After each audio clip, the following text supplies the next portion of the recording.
Hey, and welcome to Politics and Science. I'm your host, John Barkhausen. This week, we return to part two of our conversation with Ray Peat. This was recorded on the 24th of March, 2020, and we are discussing the coronavirus COVID-19, which has caused a lockdown in the United States in many areas due to its expected high contagion rate and potentially very serious mortality rate. So I hope you find this show informative. It's not intended as medical advice. It's just a independent analysis of what's going on. Ray Peat has a PhD in biology from the University of Oregon. He specialized in physiology and hormones. His newsletter is also available at raypeat.com. You can read many of the archived newsletters, and I believe you can also subscribe to get on his mailing list for new newsletters, which come out every other month. And now, here's the show. Thanks for coming back on Politics and Science today, Ray. I'm always a pleasure to talk to you. And we're in the midst of this coronavirus so-called pandemic that's been declared by the World Health Organization and the CDC. And everybody is having a hard time and is very scared about what's going on. I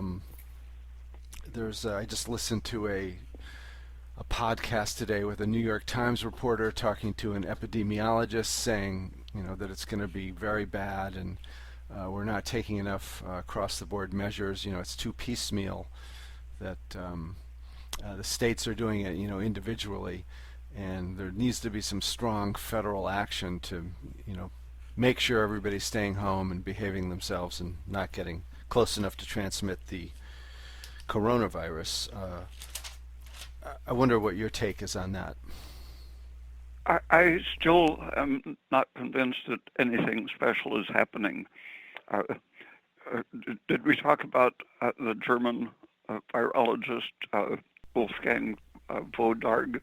No, we didn't. Last time? We didn't yet. He is one well-known expert in pulmonology and viruses, and as of the last time I checked on his website, he still wasn't convinced that anything different from previous years is happening. He showed that in previous years, from 5 to 15% of the lung disease, infectious disease, was caused by some type of coronavirus. So far, this one hasn't really been proven to either be much more virulent or much more infectious. But that is yet to be determined. But they've jumped to the conclusion that it is both more harmful and spreads faster. But you can't find that in the evidence, according to Wodarg.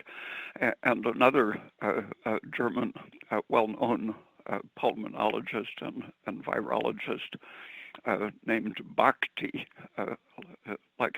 sounds like a Hindu name, Bhkti, I think it is, says similar things. He says that the country is causing very considerable damage economically and harming especially older people by the measures they're introducing, without any real evidence that anything special is happening. And another well-known, mostly epidemiologist, John Ioannidis, has various positions at Stanford. He says this might be one of history's greatest evidence fiascos, because they're talking about just fragments of evidence and drawing huge conclusions, and then taking unprecedented political economic actions against no clear scientific evidence. Could you spell the German epidemiologist and the pulmonologist that you've mentioned at the beginning, just so people can look up their evidence? Yeah, the first one was Wolfgang Wodarg, last name Wodarg, and I think the second guy's last name is spelled Bakhti. Okay. And then you said the guy at Stanford, John Ioannidis, Ioannidis.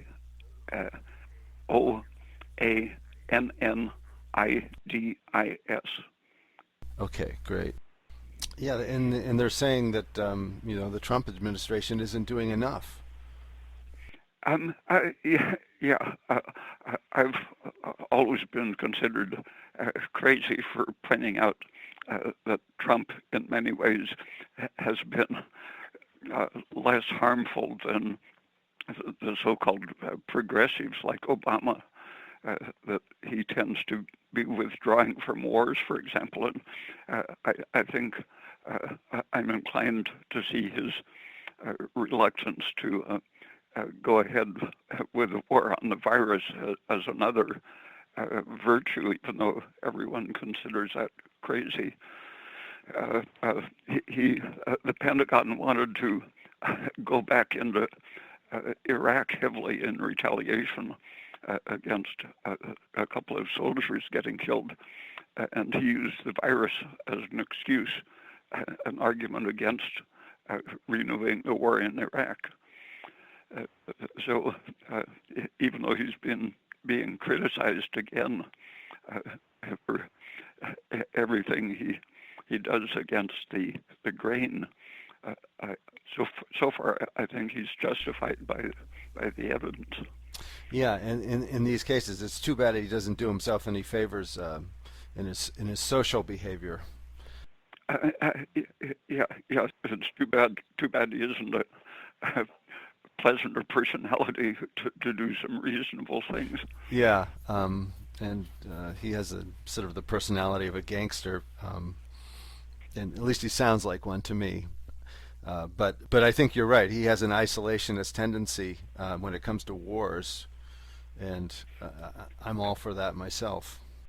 And he proposes to stop the clamp down on society by Easter, which he's being criticized for again. The so-called health experts are saying that's foolish and dangerous to consider restoring freedom in just 2 weeks.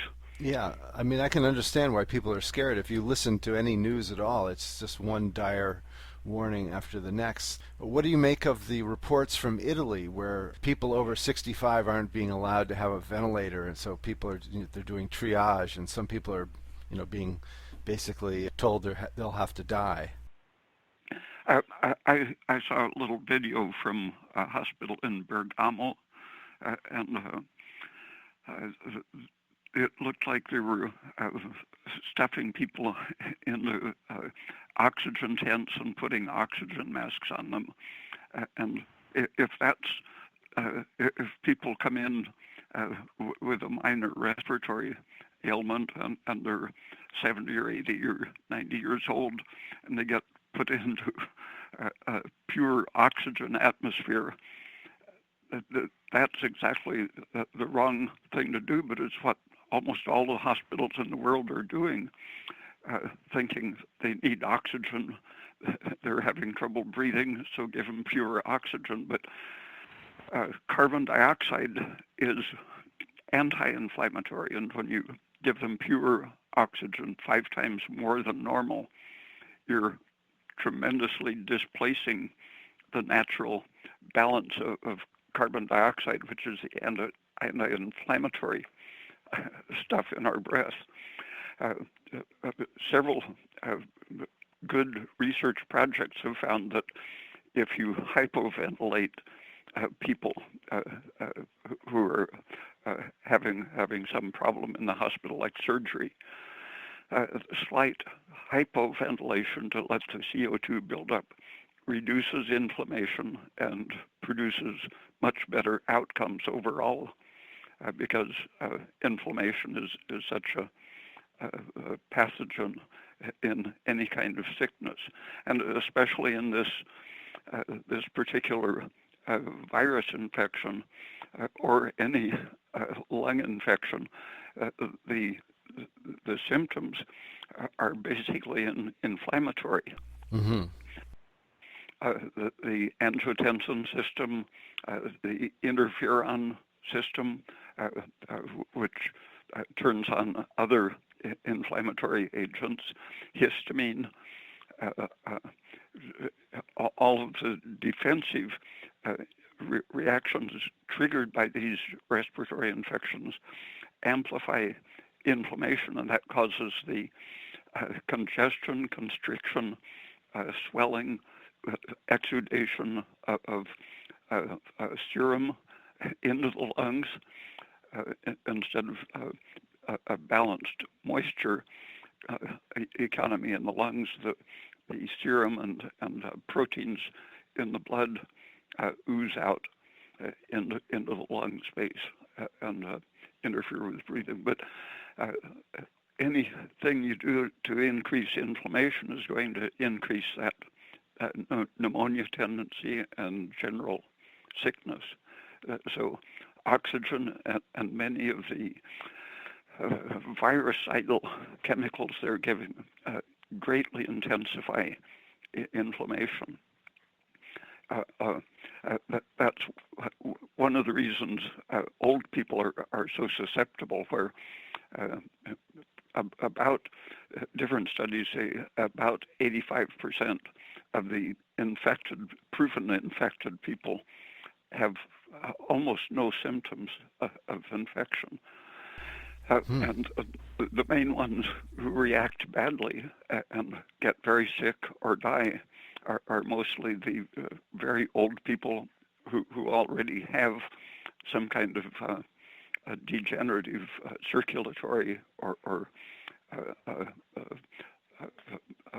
inflammatory kind of disease, heart disease, stroke, kidney disease, and so on. I see. The changes of aging that cause the circulatory problems are essentially overactivity of the immune system, sort of a variation on the autoimmune theme, but it's a general tissue degenerative process that exaggerates the inflammatory processes. And in one study where they gave a given type of coronavirus known, they were intending to produce common cold symptoms, and they put this stuff into volunteers' noses, and they found that the people with pre-existing inflammatory problems were the ones that reacted more seriously to the virus. And in mice, studies in mice, they find that the given virus does very little damage to the young animals. The older the animal is with a more mature immune system, the more harmful the virus is. So in this situation, the so-called immune defenses are really the instrument by which the virus is damaging the organism. So it's the reaction of the organism to the virus. To the virus. Yeah. The successful virus, which these are, succeeds by, if possible, causing something like chronic diarrhea and a chronic cough. If the person stays well enough to go around living normally, but coughing, that's good for the virus to spread. So a successful virus doesn't kill many of its infected hosts, it causes them to Yeah. spread the virus rather Yeah, I than was going to dying. ask you that. It would make sense for the longevity of the virus not to kill its host. Yeah. Yeah, and diarrhea and coughing and spitting are typical ways a I virus see. will And spread. it's this so if you're already inflamed and the virus comes along and attacks your cells, uh, then you're much more likely to have an overreaction, an over immune reaction. Yeah, Because that reminds me of, socially or politically what we're doing right now.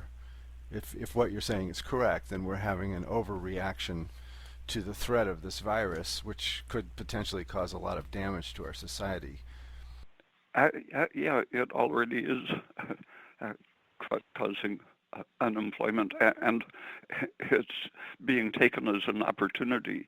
Uh, Bernanke and Yellen uh, proposed that the Federal Reserve and the Treasury Department join up so that the taxpayers will be made responsible for everything that the Fed does, and that they will then bail out big corporations at their choice. But what it leads to is super corporations guaranteed by the government and the taxpayers, but no guarantees to the employees of middle-sized and small companies. So it's like pushing towards total monopoly, and all of the proposals that I've seen lead in that direction, giving money to bail out the big banks and corporations, which is like a war against small Yeah, that's businesses. right. And Naomi Klein has written about this extensively in her book Disaster Capitalism, where she cites a lot of examples of this in the past. And this seems like a combination of disaster capitalism slash fascism, because I think the definition of fascism is combination of corporate and federal power. Yeah, exactly. Except that as it's going, it bypasses some of the nastiness of Hitlerism and Mussolini's fascism, and goes right directly to giving orders around the world to stop protests, interfere with elections, and so on. Like the yellow vests in France aren't able to go into the streets as they've been doing for a year. So they are allowed to put their vests out on the balcony or in their windows as protest. But basically, it's already established total quiescence and control politically. Yeah, and it's very effective. If you make everybody very afraid, then it's not just government force like Hitler was trying to use or Mussolini. It was pure pressure. Yeah, much smoother and more effective than We start policing the, ourselves. yeah. Yeah, so, and I feel like a lot of this is pushing towards, once they have everybody scared, and I see a lot of talk on social media about, oh, if only we had a vaccine that would save us from this coronavirus. And I was wondering if you could speak about the efficacy of vaccines in terms of flus and this virus. In the great swine flu pandemic that didn't exist, the man in charge of influenza vaccines at the center, I guess it was the CDC at that time. He was supervisor of that department, not all vaccines, but especially the flu vaccines. He pointed out to his superiors repeatedly over, I guess, several months that the time it takes to develop any of these flu vaccines is usually a year to a year and a half, and by that time, the flu germ has spread, reached its peak, and disappeared. People are naturally immune to that particular strain by the time the vaccine comes on the market. And he lost his job for going on television, talking on 60 Minutes, I think it was, or Phil Donahue, I think it was.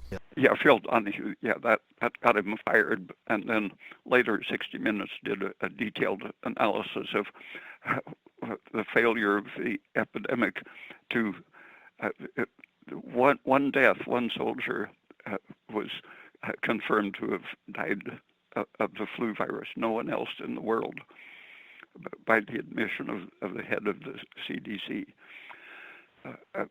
But hundreds died from the vaccine.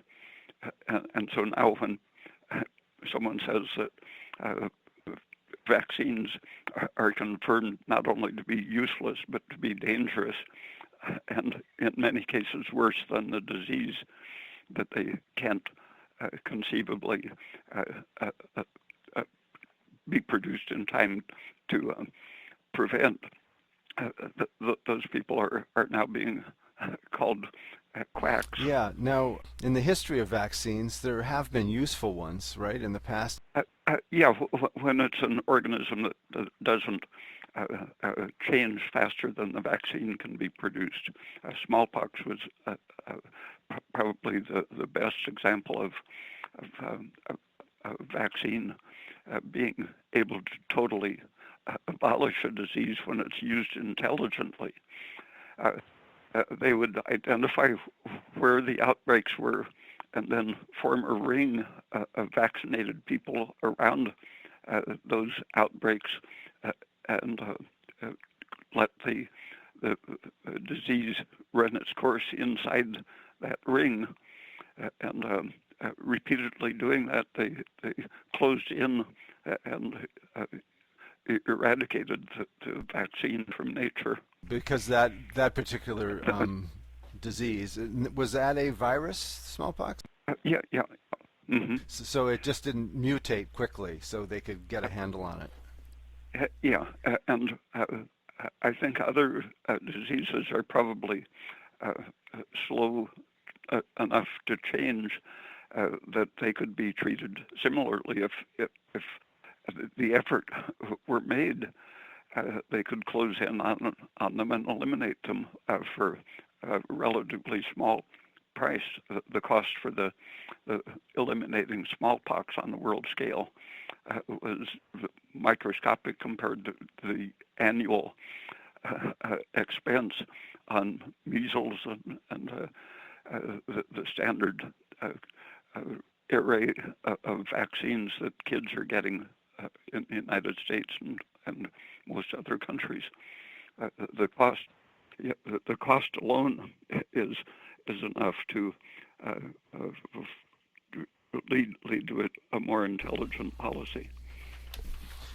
Yeah, and I think you said the cost now is $50 billion, $4.5 billion a year for just for vaccines for children. Yeah. Yeah, that's stupendous. And maybe not that effective. How do you rate their efficacy? Since they're stupidly used, trying to vaccinate the whole world rather than closing in on the virus. When you have an outbreak at Disney World, for example, you can track those people and vaccinate everyone around them, and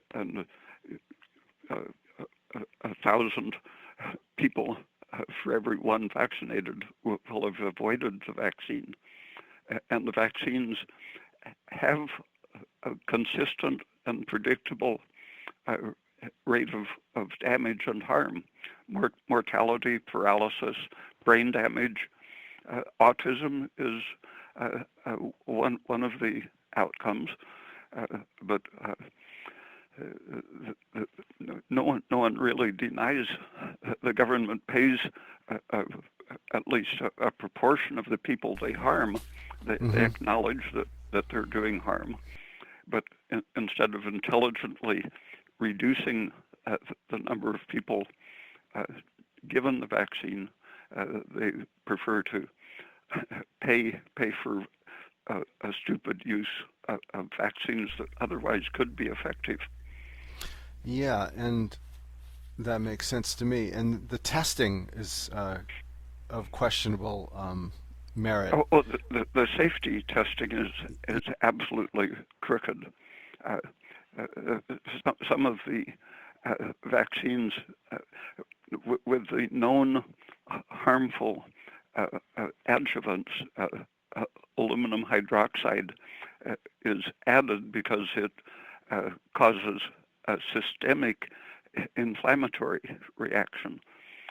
And so that's the most harmful, more harmful than the germ itself.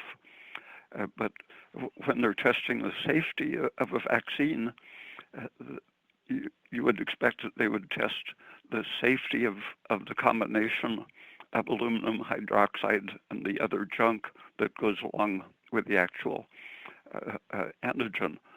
But in some of the studies, they gave the adjuvant to the control group as well as the test group.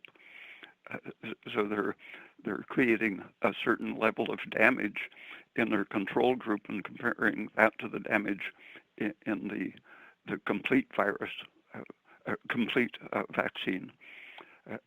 It basically is, I can't think of any way that a person could design that experiment without intending to defraud.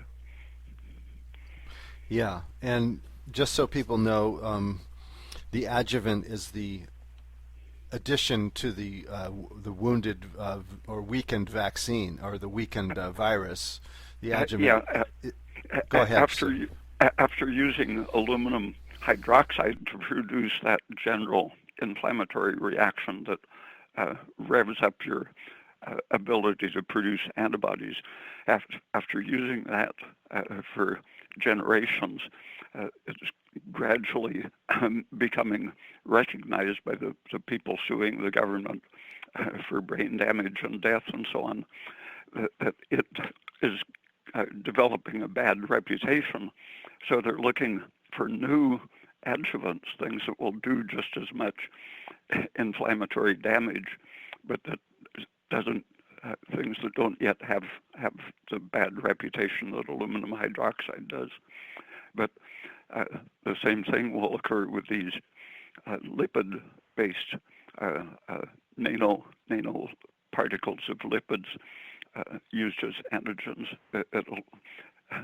After another 50 years, those will develop a bad reputation. You mean you can't actually stimulate an inflammatory reaction without damaging the organism?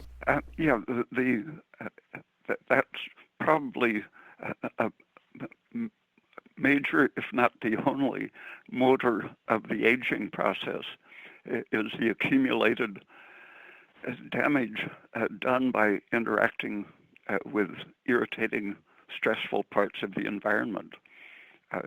Your body changes with every encounter, and the more of an adjuvant function that the environment imposes on your body, the bigger reaction it forces you to make, the greater the change in your life course is. We're in a constantly revising process as we develop and age, and these systemic reactions for every encounter, foods we eat and digest and assimilate properly, even those are adding to our immunological burden, so that to deliberately increase the activity of the immune system is to deliberately accelerate the process of aging and degenerating. I see. So, in the history of vaccines, when you go way back to in your recent newsletter, which is available at raypeat.com, you mentioned a fellow named John Williamson called Johnny Notions. And so, how did his vaccines work if they didn't have this adjuvant? The smallpox vaccine all by itself is irritating enough. Okay. It doesn't need an adjuvant, and he weakened his just by reasoning. He reasoned that if he could weaken a deadly something, they didn't know what any idea of what viruses were at that time, but if he could weaken this nasty material, he put it in smoke. He would take pus or a scab from a person with smallpox and smoke it for a while, and then pack it under, I forget what kind of leaves he covered it with, and a layer of camphor, and then buried it for years, Wow. letting chemical processes happen. This was in the 1700s, so almost nothing was known about how chemistry works. Yeah. But he intuited that he was doing something to weaken and change the agent. And then he would introduce it into the skin, not into the muscle or under the skin, but he had a very fine tool he made that would split the skin so it went into the living material but didn't reach the blood. Mm. And all of his people were made immune. He vaccinated thousands. None of them died from the vaccine as they would have from a modern vaccine.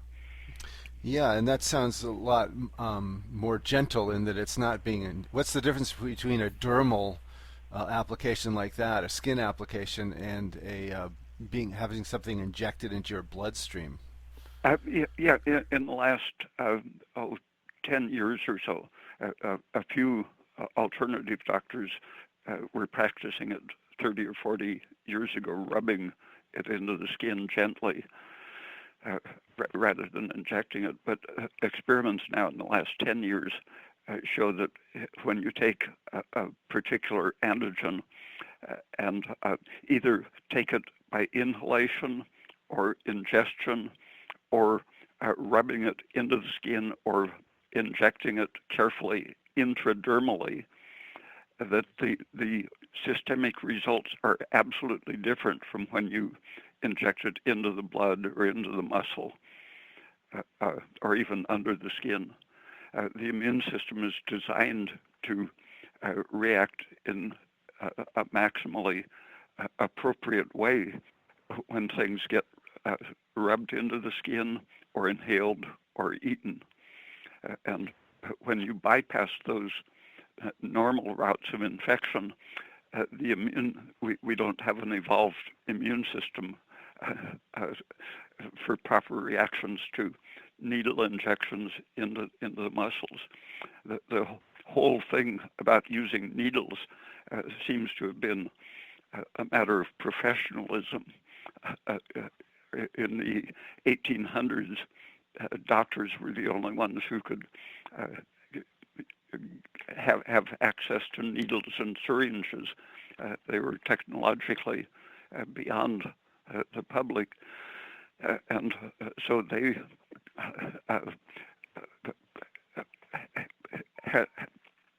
created or claimed to have a monopoly on what they said was the most effective way for giving medication instead of the crude, old-fashioned way of having people eat or inhale the medicine.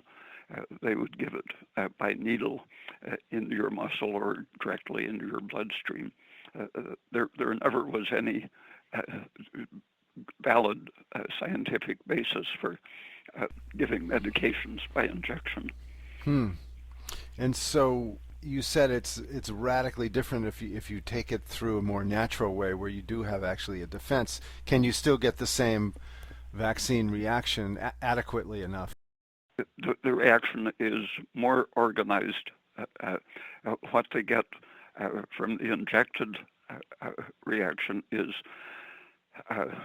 largely a reaction to the tissue damage, leading to autoimmune type reactions, more reactions against your tissues than against the antigen, but in the process, the antigen can be taken down by these specific antibodies. But that whole antibody theory of immunity is essentially a superstructure built on ignorance of how the immune system works. The antibody theory came about more than 100 years ago with the lock and key idea of Paul Ehrlich, which was a way to sell chemical drugs by arguing that he would have a specific chemical for the specific lock. The chemical key was so specific that a particular drug would cure it, and the antibody became the model for the equivalent of a specific drug cure. And the antibody based immune theory has been given a series of Nobel Prizes at the end of the last century. But since then, most of the knowledge of the real immune system, the innate immune system, is educable. They used to say that only the antibody system was a real adaptive process, but they simply weren't looking at the adaptive processes on the other tissue levels. So since the flus and the viruses adapt too quickly for vaccines to be useful against them, it sounds like we really should depend on the innate immune system. How do we get the innate immune system to work for us?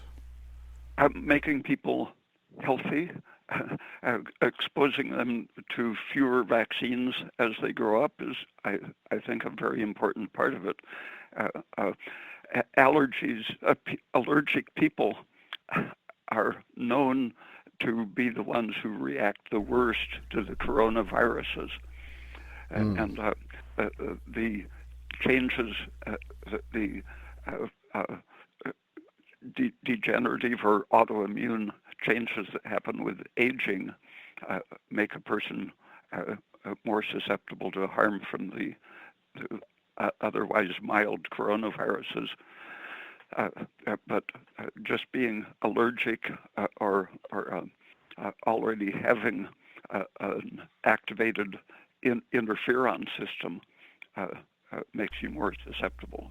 So the person who can have an abundant energetic metabolism, but without a lot of inflammatory experiences, can produce the most organized and almost unnoticed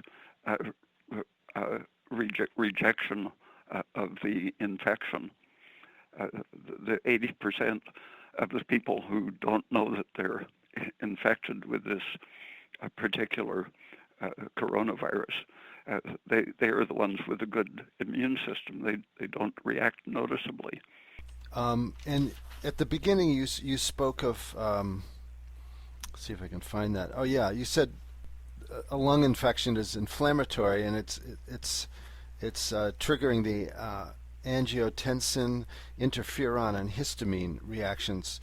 And you covered some of the angiotensin problem last week, although I have some more questions.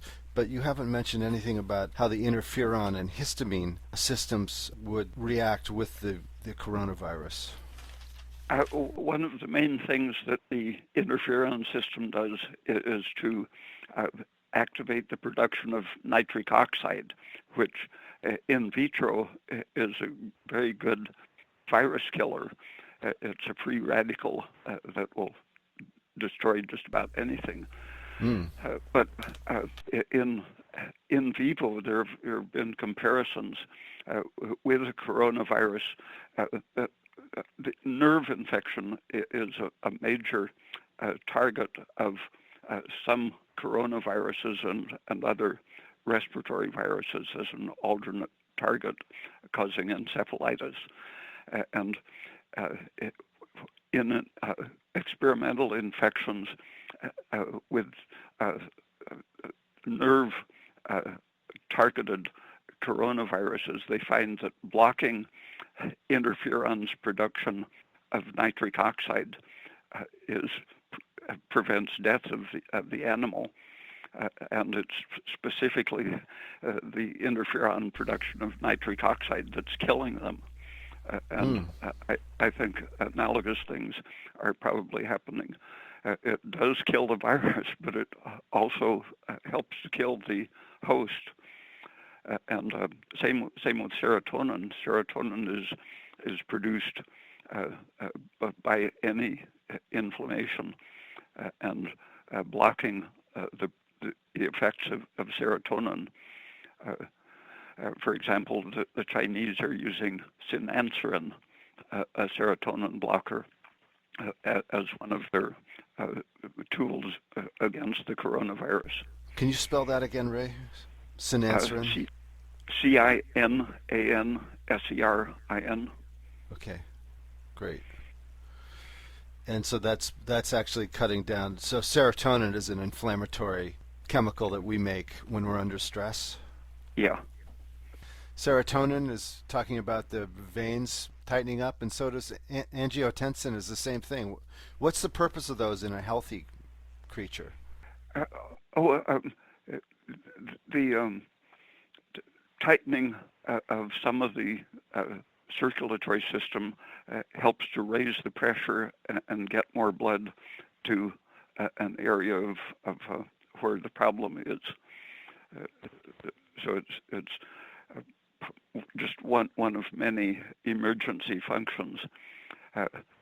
And in general, I think it's appropriate to think of these inflammatory things as wound healing agents. If you have a hole punched in you, these are very appropriate for making the organism direct its healing efforts to the place where the wound is, and accelerating the cell growth and attracting cells to the area to repair it.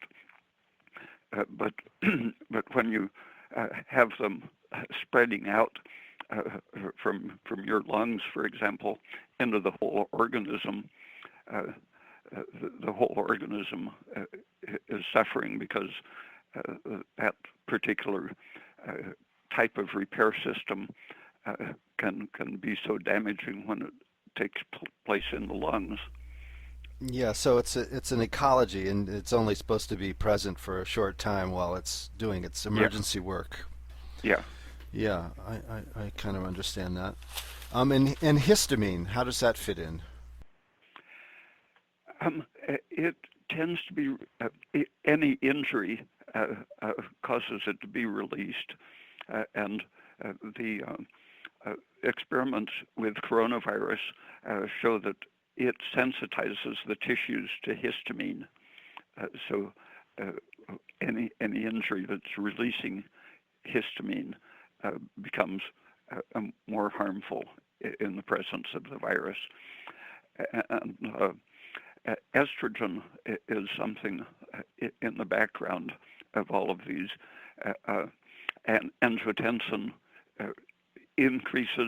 activates aromatase to make estrogen.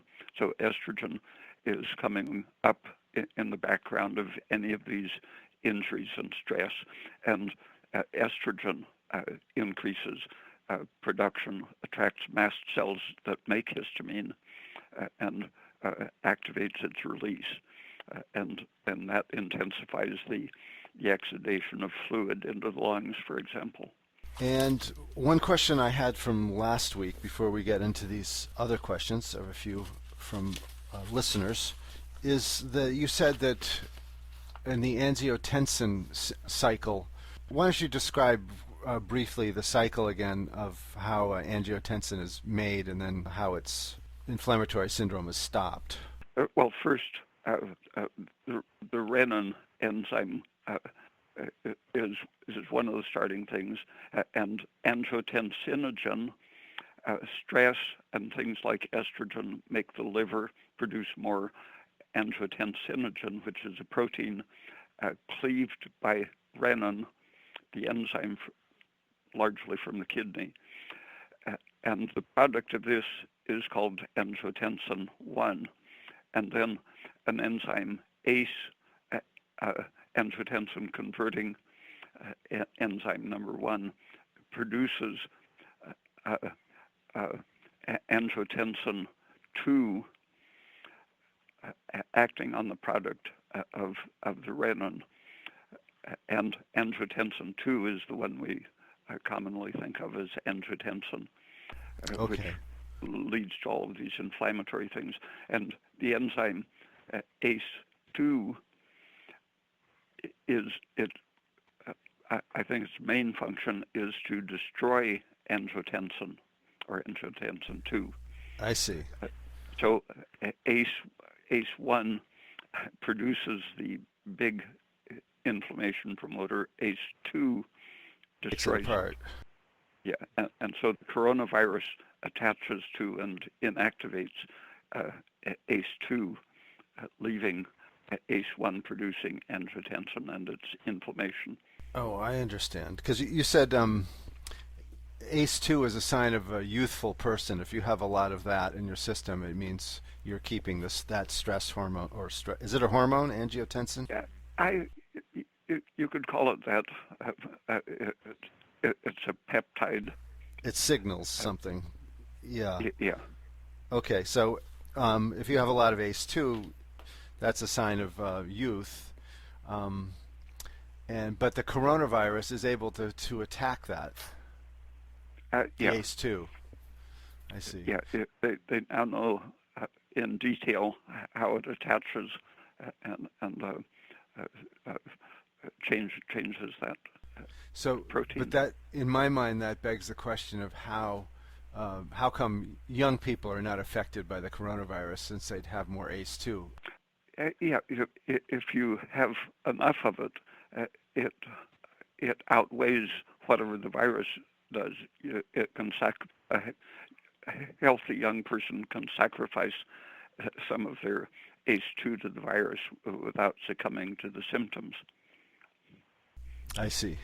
So they can show the infection, but they still have the anti-inflammatory ACE2 in reserve, because all of the components of good health, it seems, vitamin B1, progesterone, aspirin, a lot of good things help to keep your ACE2 up.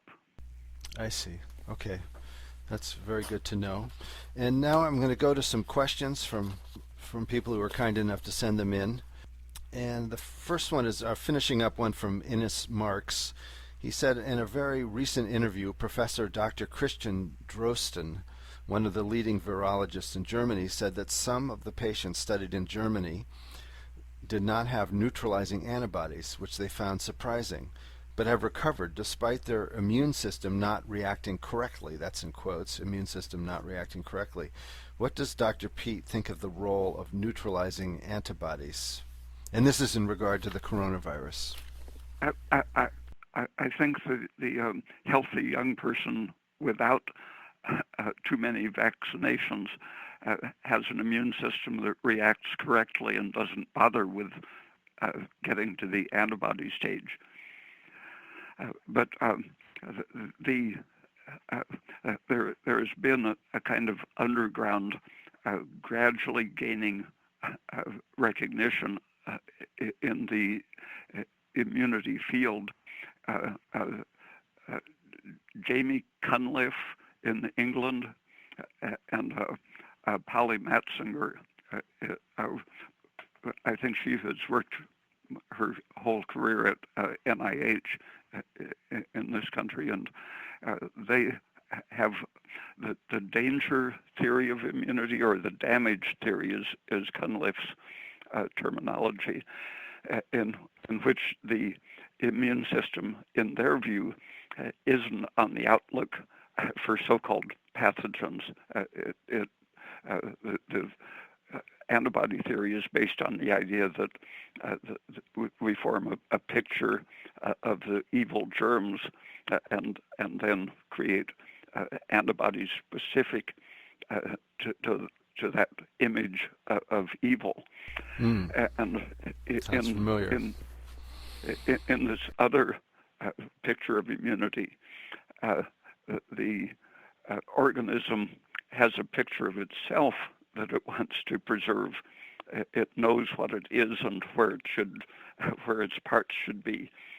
And when it experiences damage, I think that's the better terminology than Matzinger's danger.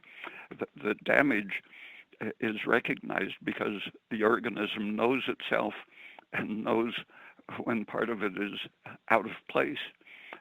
When an organism does damage, what is recognized is the damage, and in the process of correcting the damage, the pathogenic cause of the damage tends to be recognized and eliminated.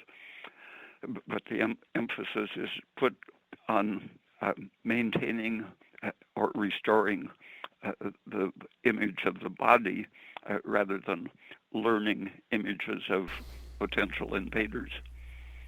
Yeah, I suspect that's a more realistic approach. About 20 years ago, someone was studying an encephalitis virus, and they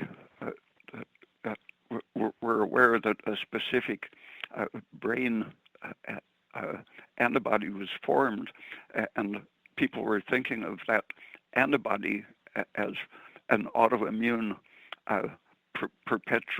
perpetuator of the encephalitis condition. But in this experiment, they suppressed the production of that specific antibody and found that the animal proceeded to die, got much worse when the antibody was removed. And they found that the antibody was serving the purpose of repairing the brain, not causing the damage. And that is the view of Cunliffe and Matzinger, that the immune system is there to repair the damage, and that if you have autoimmunity, it's because something is prolonging the repair process. You want to give it more energy to complete the repair rather than trying to poison the system that makes the autoimmune antibodies. And does that relate to what you've mentioned before about retroviruses? Maybe indirectly, but some people say that as much as 50% of our genome might be retro elements. So when you stir up damage, like poisoning the liver, for example, you release thousands of things that can be identified as like a retrovirus. And so if you look for a particular virus-like particle in a stressed organism, it looks like you found the agent, but really it's probably one of the repair processes. Barbara McClintock showed that we can move genes around under stress stress causes the mobility of genetic elements to increase, and these retro components seem to be emergency spare parts that you don't see unless you're under severe stress. Yeah, I related that to your saying that when you suppress the antibody, the organism, which was trying to repair the brain, you were saying. So I was thinking of it as doing repairs, but this is just another level of repair and revising the system, even at the genetic level. Okay, I'm going to move on to another question. And this one is hard to read. I sent it to you by email, Ray, because it's got a lot of questions of nomenclature that I don't understand and probably can't read. I don't know if you saw it or not. No, I didn't see it. Okay, let me just try to simplify it. A paper published in Nature looked at 16 patients with COVID-19. The paper found that among the differentially expressed functional molecules, the levels of interferon, and then there's a bunch of letters, and T cells were lower in the severe group than in the mild group, whereas the levels of the granzyme B and perforin CD8 T cells were higher in the severe group than in the mild group.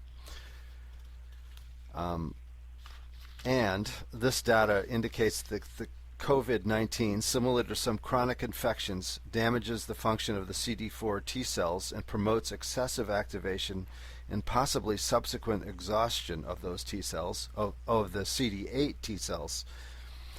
Together, these perturbations of the T cell subsets may eventually diminish host antiviral immunity. Could Ray offer an interpretation of these statements and comment on the effects of aspirin in this context? I would have to read the article, but my first guess would be that the interferon and TNF were. Did the question say that they were increased or decreased? They were lower they were lower in the severe group than in the mild group. I'm not sure how to interpret that. Apparently, something has killed part of the T cell repertoire, and I would have to look at it closely to figure it out. Okay. All right. The next question is, do you think all the nonsense created by the coronavirus outbreak is a reaction to the anti-vax movement that's been increasing in the last few years? It'll be a good excuse for suppressing them more actively. Yeah, and I think it'll raise the peer pressure from the scared public to actually introduce vaccines for this sort of thing. And the internet is being biased against them communicating with each other in the public. Yeah. Here's another one. I've been reading about the health risks from 5G and RF radiation from cell phone towers, Bluetooth, and cell phones and Wi-Fi. Some of the health risks are the same as coronavirus. How much are these cell phone towers and cell phones triggering the virus and or suppressing the immune system? Thank you, Jason. The kind of damage done by chronic exposure to that kind of radiation does weaken the basic quiet immune system, and so it would predispose you to the inflammatory kind of reaction. Anything that is a chronic weakening influence.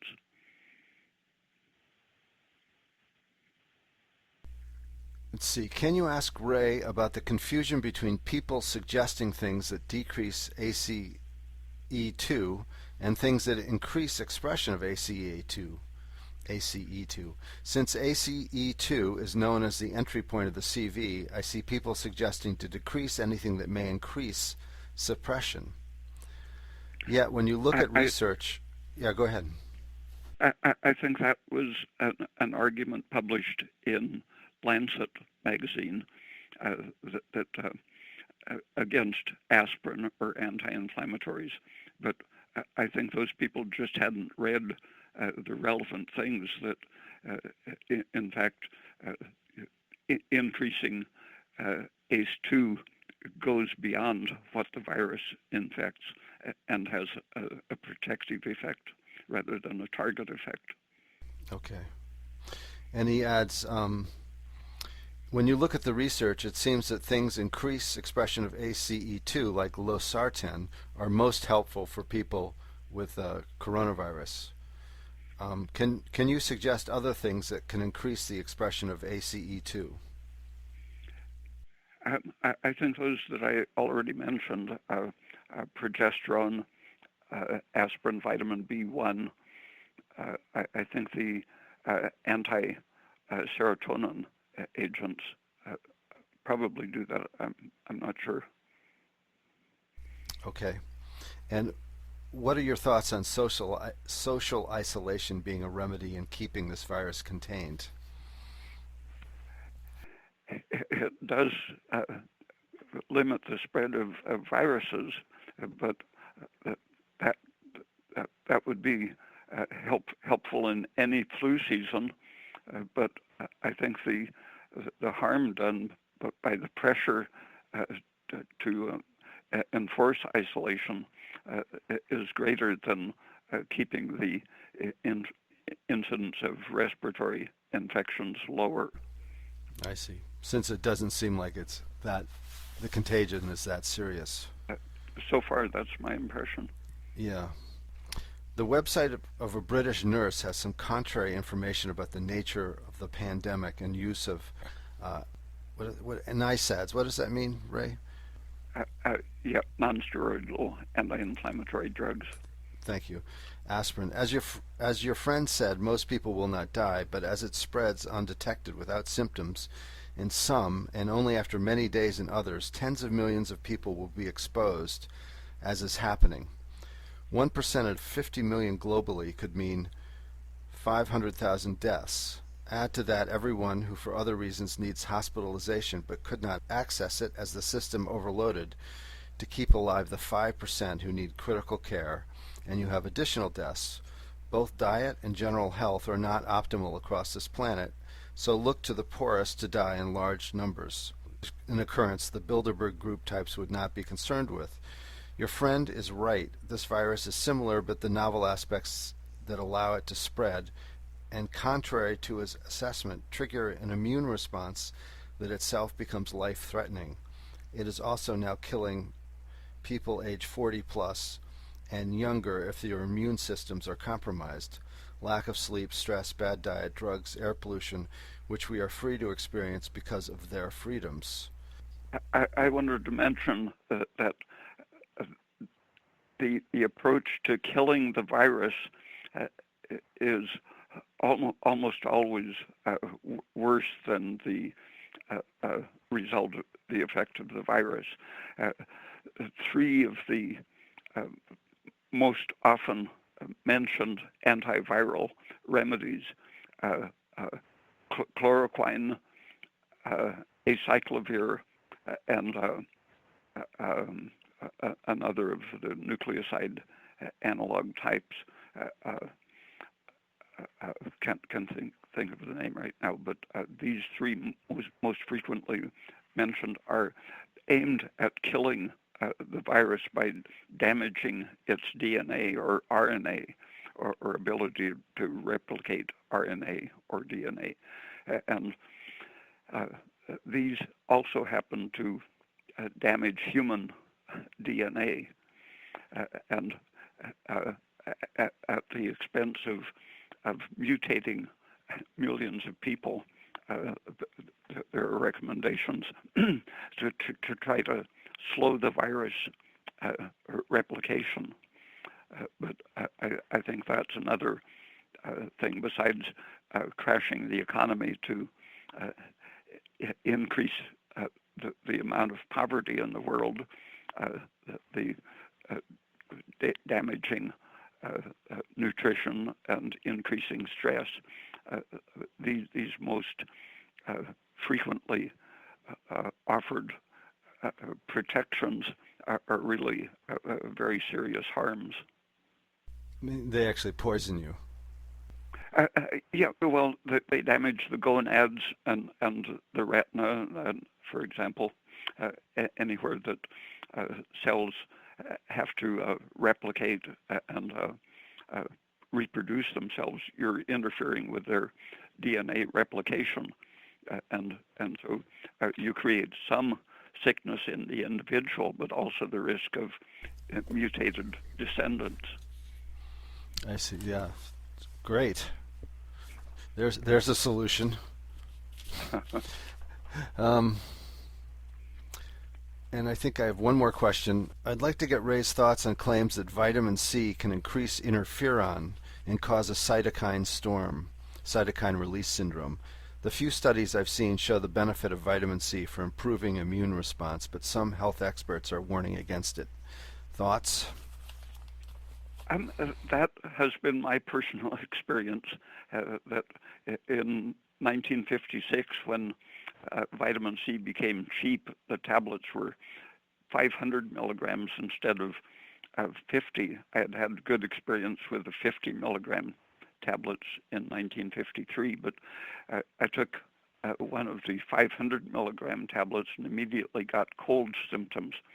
And over the years, I had that experience until I would get bad symptoms if I would just have 2 or 3 milligrams of the synthetic form, which at that time could be added to bacon or bread or pretzels, almost anything you wouldn't expect vitamin C to be added to.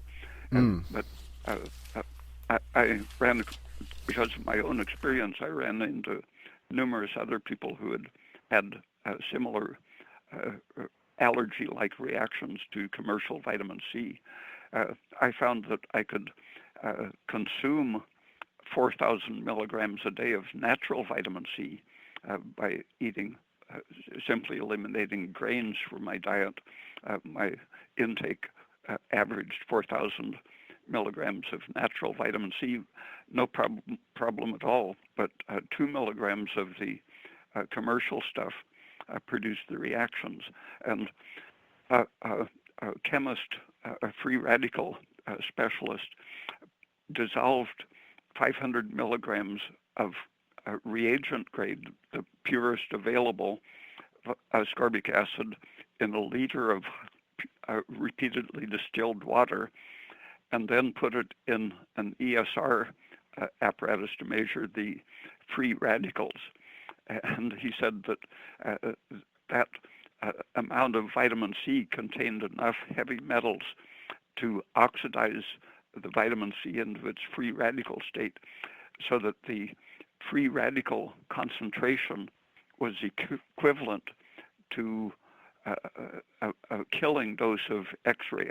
I forget, I think he said it was 60 grays, a super intense dose of X-ray to produce that free radical activity in water. Wow. So that's what you'd inadvertently get trying to be healthy and eating vitamin C. He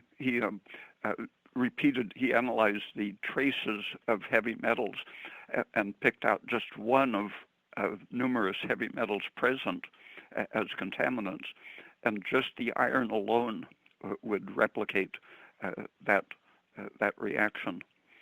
But the contaminants included a variety of toxic heavy metals. So you should get your vitamin C from fruit, I assume, or you can also get it from meats too, right? And meats and fruit and even milk.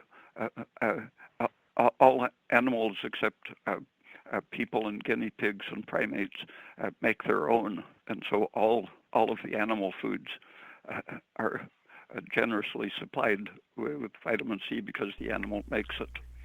I see. And you said you got it by eliminating grains. Does that mean you just didn't? You took those foods out of your diet, and so you had more room for the vitamin C Yeah. producing foods? I see. Yeah. Yeah.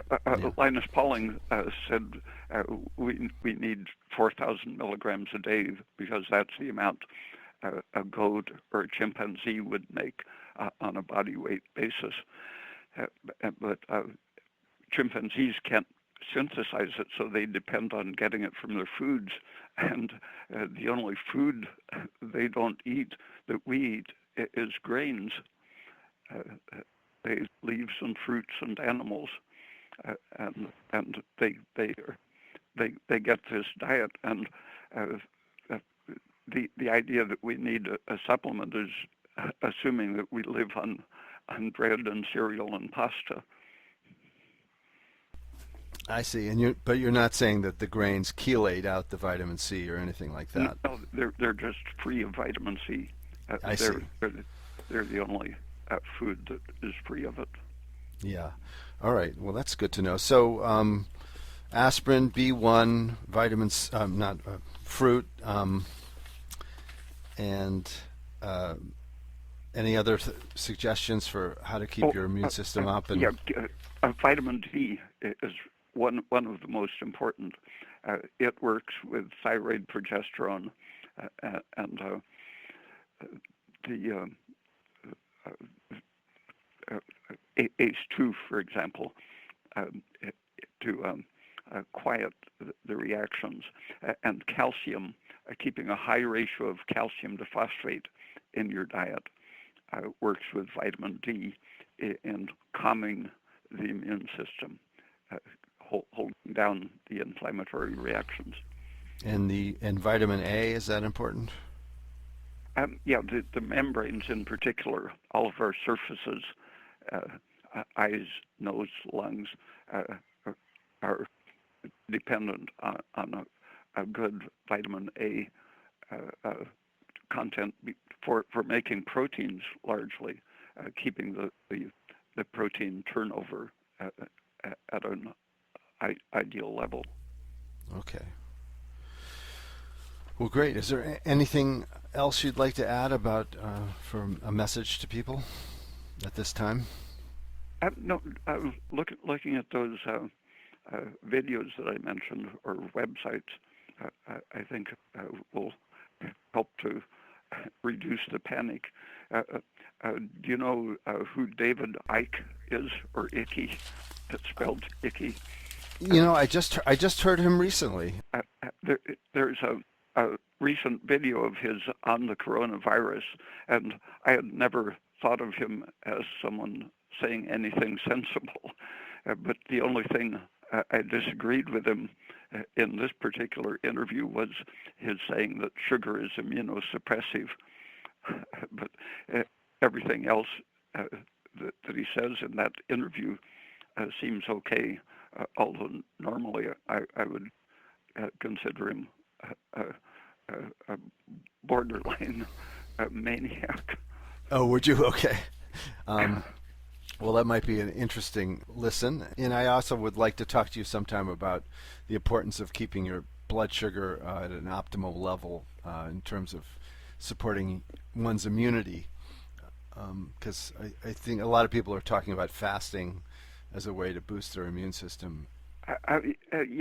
Just 24 hours of fasting is enough to damage your all of your functions, energy production especially, and energy is the basic thing for maintaining your non-inflammatory immune system, your health maintenance system. Okay, so maybe we can go into that in some detail at some point. Okay. Ray, thanks so much for being on Politics and Science. I really appreciate it, and hope you stay well, and we'll talk to you again soon, I hope. Okay, thanks. Okay, thanks, Ray. Bye-bye. Bye. So ends the interview with Dr. Raymond Peat, PhD in biology from the University of Oregon, and this was recorded on the 24th of March, 2020. I've been your host, John Barkhausen, and please tune in again next week for another edition of Politics and Science.